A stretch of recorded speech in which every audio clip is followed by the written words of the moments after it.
ప్రభుత్వాలు college fee పెంచుతాయి కానీ విద్యార్థులకు ఇచ్చే ఫీజు రివర్స్మెంట్ మాత్రం పెంచడం. కానీ ఆ కొంత ఫీజు రివర్స్మెంట్ అని ఇస్తాయా అంటే ఆ కొంత ఫీజు రివర్స్మెంట్ కూడా ఇవ్వడం లేదు.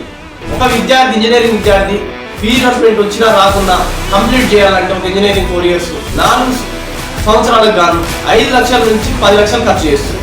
ప్రభుత్వం మన ఖర్చు పెట్టకపోతే ఎవరి ఖర్చు డబ్బులు లేకున్నా కూడా మేనేజ్మెంట్ సీట్ తీసుకొని 20 లక్షల వరకు ఖర్చు చేస్తుంది. పేరెంట్స్ ఎంత రిస్క్ అయినా సరే కానీ ఫీజు కట్టడానికి చూస్తారు కానీ ప్రభుత్వాన్ని నివేదించడానికి చూడరు. ఒక 4 years పాస్ అవుట్ అయిన తర్వాత కూడా ఫీజు రివర్స్మెంట్ రాదు.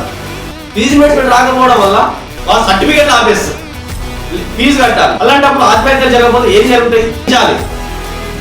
ఈ ప్రభుత్వాలు ఇంకా పూరితంగా చేస్తున్నాయి తప్ప వాళ్ళు ఇవ్వలేక కాదు. 79 ఏళ్ల స్వతంత్ర భారతదేశంలో విద్య కోసం కొట్లాడతారు ఏంటి అసలు?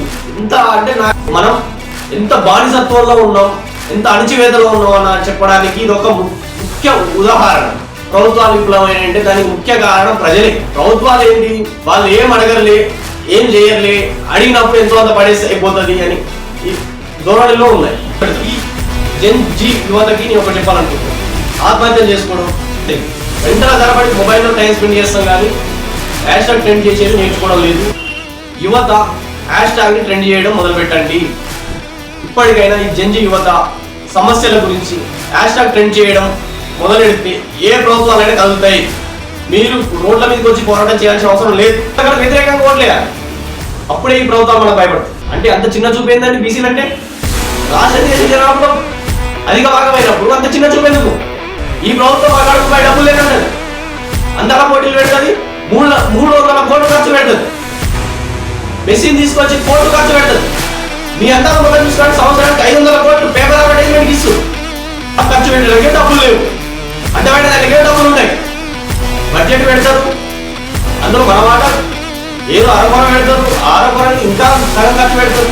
అది మిగిలిందంతా తీసుకుపోయి వాళ్ళ జీవనంలో అప్పులేమో మన పేరు చెప్పి తీసుకొస్తారు, ఖర్చు ఏమో వాళ్ళ కాంట్రాక్ట్లకు పెట్టుకొని వాళ్ళ జీవనం తట్టుకుంటారు. ఎవడు అడగట్లేడనే కదా, ఎవడు అడగట్లేడనే కదా.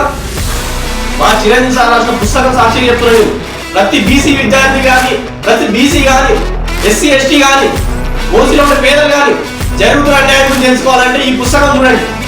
మనకి ఎంత అన్యాయం జరుగుతుంది లెక్కలతో. ఇన్నాళ్ళు ఏదో సంక్షేమం చుట్టూ తిరిగినట్టు అనుకునేమో, సంక్షేమం కాదు బాబు, మాకు కూడా రాజ్యం కావాలి. మీకేం తక్కువ, మాకేం తక్కువ.